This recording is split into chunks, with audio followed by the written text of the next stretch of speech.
Hi, welcome back. So in the previous FPGA video, we looked at getting a VHDL circuit exported or a Logisim circuit exported to VHDL, and then we programmed it onto our FPGA. What we also discovered is that there is a very common bouncing problem that we have with input buttons and any kind of switchable inputs or contact inputs. And today we're going to look at how this problem is solved in digital logic. So there are electrical solutions to this. You can hook something up with, I think, capacitors or something to your input buttons to actually reduce this effect somehow. But we're going to look at the logical solution to this. So building an actual logic circuit to solve this bouncing problem. So just to recap on this effect, you'll see that here I've got the circuit running again on my FPGA, and every time we press the button, we get some very erratic jumping behavior with the LEDs. And that is because the reset button actually triggers multiple times. On average, it's about 4 times, but sometimes it only triggers 3 times, and it happens on every button press. So this is, of course, not the behavior we are expecting, and it's because of this bouncing effect. So let's look into more detail about this effect and see how we can potentially solve it.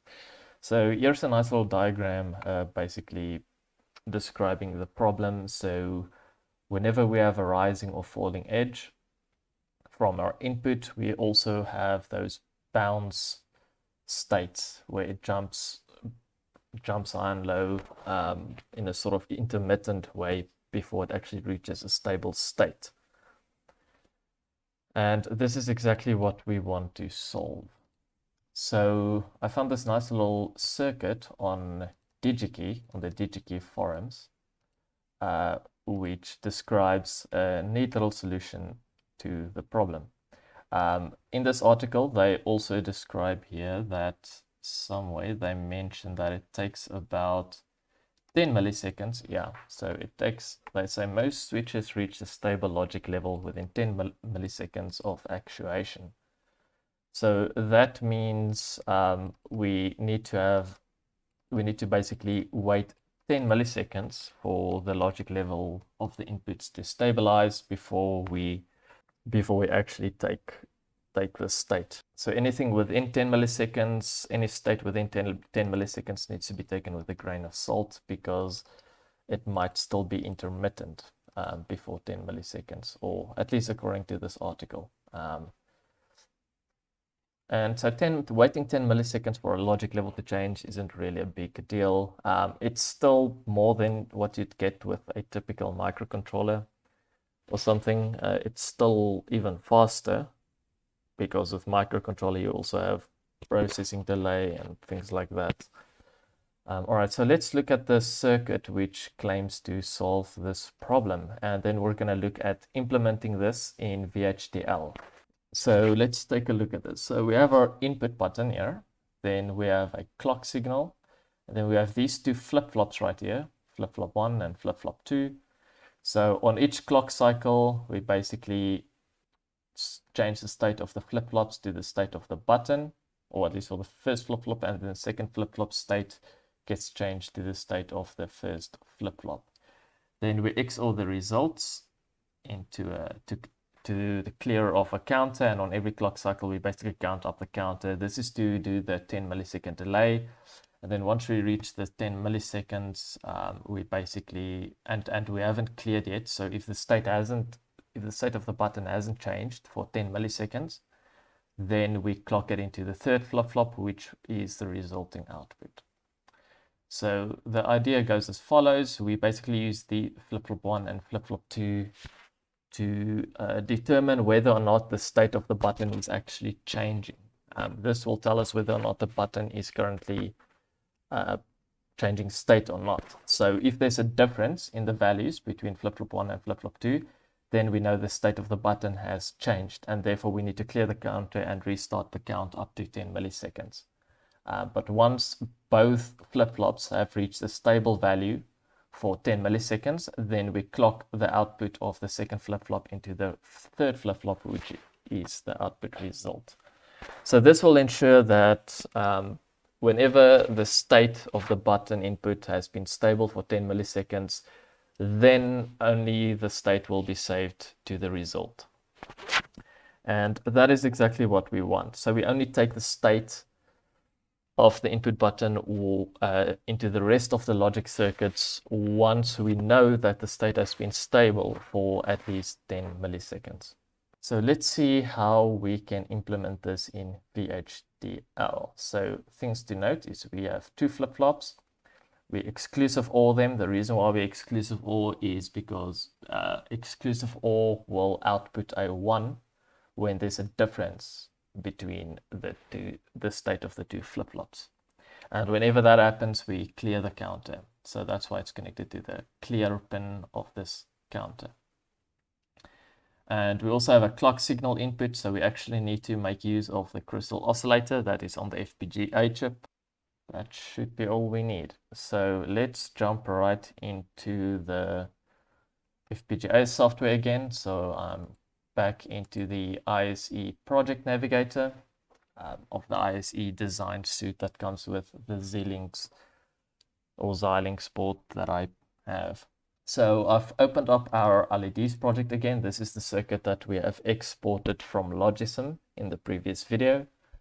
And what I'm actually, the idea here is we want to take this input that we are sending, just zoom in a bit so we can actually see what's going on. So we want to take this input and we want to intercept it and have our debouncing circuit sit in between this input and when we, we want to intercept this input before we pass it onto the LEDs sub-circuit. So let's go ahead and do that. So first of all, we'll need to create a new source. So I'm going to hit new source, and this will be a VHDL module. And I'm just going to call it debounce. All right, that should be fine. And on this debounce, we are going to have two inputs. So the first will be our clock signal. So we need a clock for the counter. And then we also need the button input. And then we're going to have one output, which is just going to, I'm just going to call it output. This will be the stable state of the button. So then I'm just going to hit next and finish. All right, here we are. So here in VHDL, we have our entities description. So it defines the entity called debounce. And in here, we define all our ports. So we have the clock signal defined as an input, which is an STD logic. So that's just the standard logic input. So it's just a way to define that this input port is a digital logic signal, okay? A single digital logic line. So it's not a bus or anything, it's just a single digital logic line. Same thing with a button, and then the output is also just a digital logic output signal. All right, and then we get to the architecture section of the VHDL file where we define the architecture of this circuit, essentially. And then everything, all of the, basically, all of the logic stuff goes between the begin and end sections of this. So here in the architecture, the first thing I'm going to do is just define our flip-flops. So let's go do that. So this will be, I'm just going to call the signal FF. This will be an STD logic, but it will be vectored this time because we have two flip-flops. So vector, so I'm going to say 1, I'm just going to say 1 down to 0. So this will define two flip-flop signals in this flip-flop or FF bus. And then we also have an output signal. So signal output or let's make it result, because the port is already defined as the output. Then this is just a single line, so it's just going to be an std logic. Yeah, just an std logic. All right, that will be it. And then let's get to the begin and end sections. So we always, so if I refer back to the circuit here, we always have this exclusive OR between the two flip-flops into the reset line of the counter. So what I'm actually going to do, actually we don't need to do that. We can actually just say signal, we need to reset this counter when there's a difference between these two flip-flops. So I'm just going to say counter underscore reset. Counter reset. All right, perfect. And then we are going to do the following.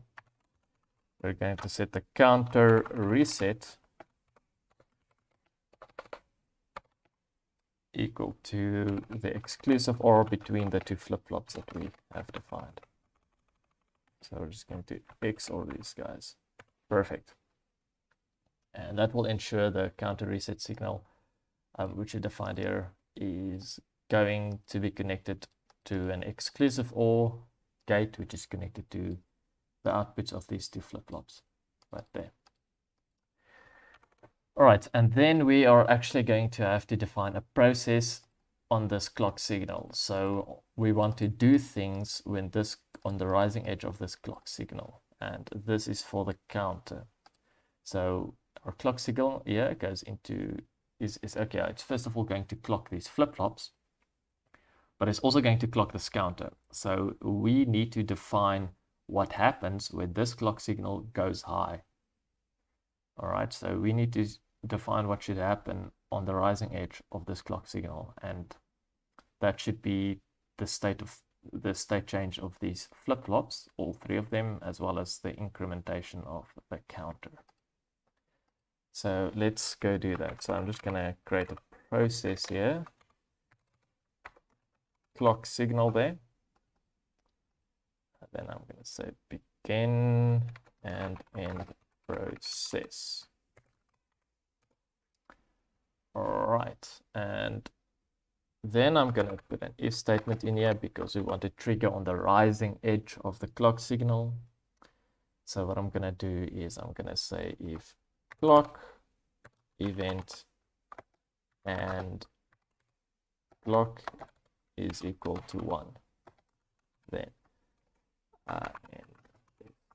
so this will make sure that whatever is inside of this if block will only happen on the rising edge of the clock signal. So that's when we have a clock event and the clock signal is equal to 1.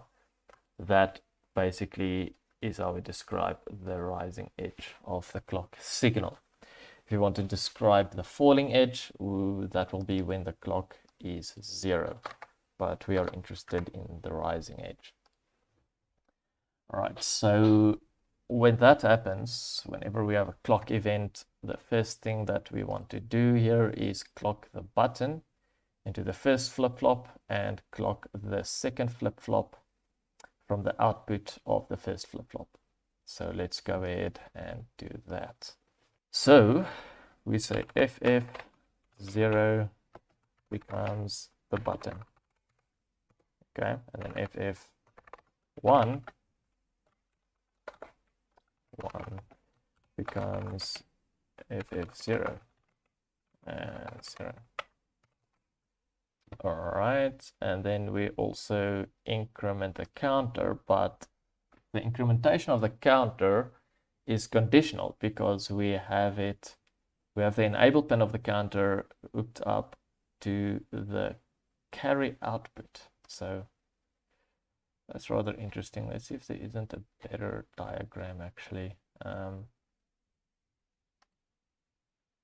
Yeah, let's rather use this diagram. So we only enable this counter while we have not yet reached a stable time. Once we have reached a stable time, of course, the counter is not going to be enabled to increment anymore.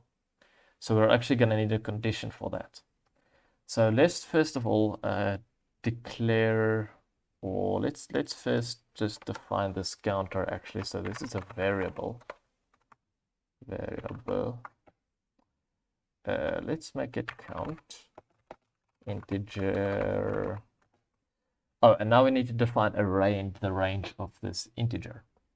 We need to have this counter clock up to 10 milliseconds in clock cycles. All right. Now the FPGA board that I'm using has a 50 megahertz clock.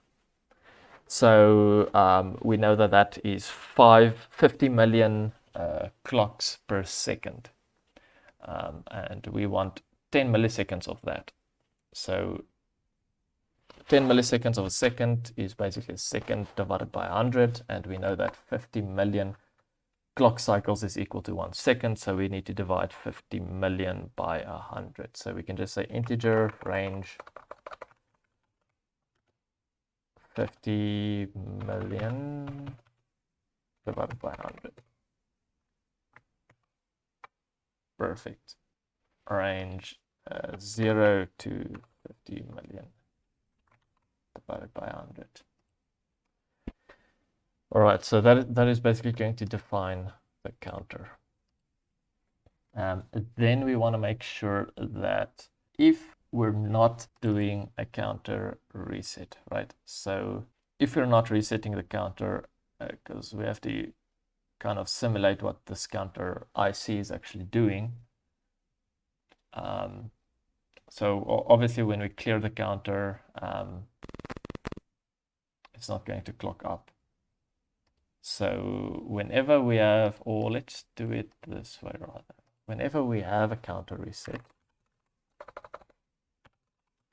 set clicks 1, then end if.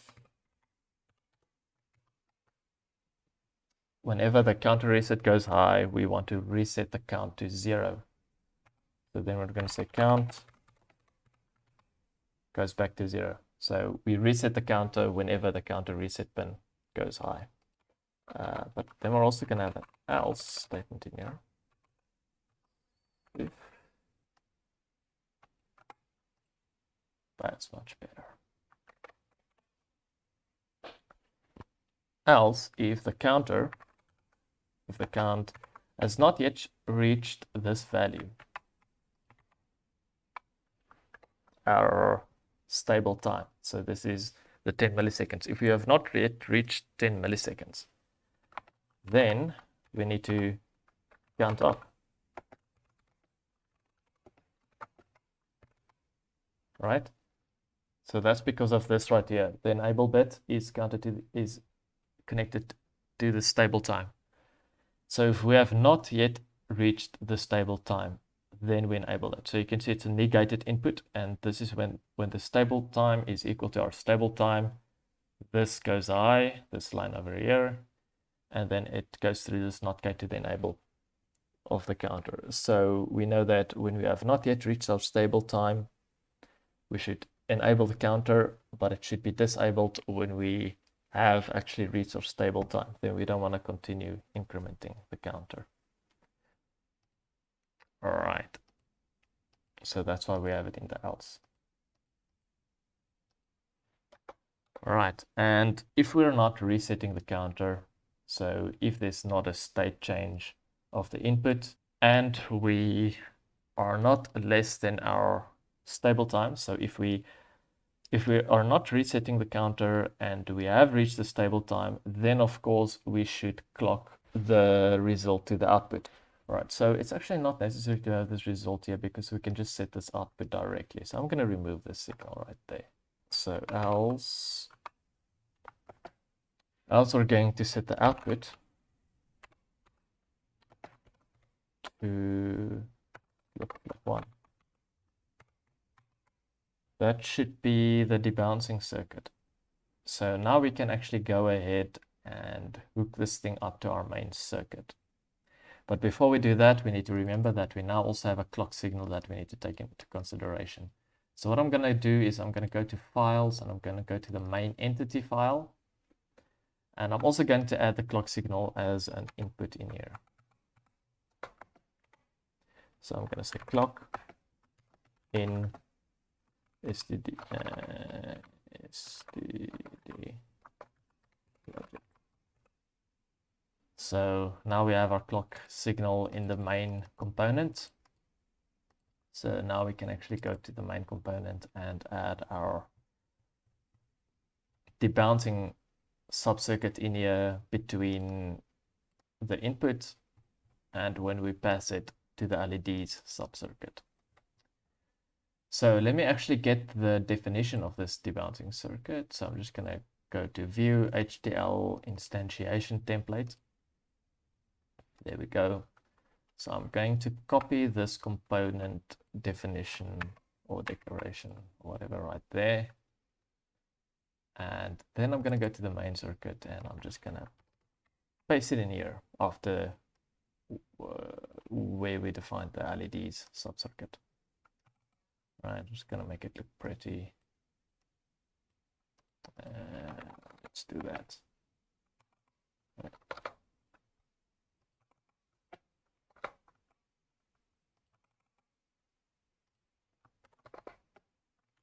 Make it the same as the other stuff.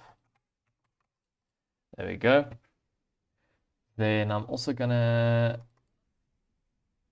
oh no, that's not what I wanted. Let's go to debounce and VHDL instantiation template again. So I'm also gonna copy this. And I'm going to paste that right at the bottom here where we use, where we define our LEDs subcircuit. So just before that, we want this guy. An instance of our debouncing. Perfect. So in here, what I'm going to do is I'm just going to set the clock signal equals to the clock signal that we get in from the main circuit. The input button, this is going to be the input. And this is this Logism.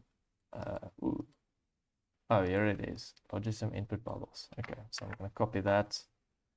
I'm going to throw it into this button right here. And this Logism net 2 is going to be mapped to this output.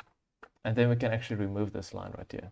I'm not going to use that anymore because we're going to substitute that with the debouncing circuit. So now the input is going to have to pass through the debouncing circuit. So that should be it, basically. The final thing we need to do is we need to actually map the clock signal of the main circuit to a pin that is connected to the crystal oscillator on the FPGA.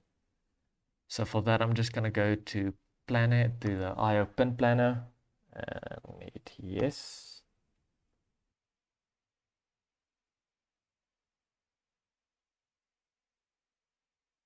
Right, so now that we're in the pin planner, I am going to go ahead and look at our scaler port. So here we have the clock signal, and this should be connected to my clock pin of the FPGA, which is in my case pin 184. All right, and I'm going to go ahead and save this. Now I can exit the pin planner. Right, so with that done, I'm going to go ahead and generate a new programming file to see if this debouncing circuit actually works. All right, now that it's finished generating, I'm going to go ahead and program it onto our FPGA. Let's initialize the change. Perfect. Select our programming file and go ahead and program the device. There we go. So now that it's programmed, let's see this in action. So I'm going to go ahead and press this button, and there we go. Now every time I press this button, you can see we don't get any more of that bouncing behavior. It all just behaves nicely now. Perfect. That's exactly what we wanted. So that is the debouncing problem solved in digital logic.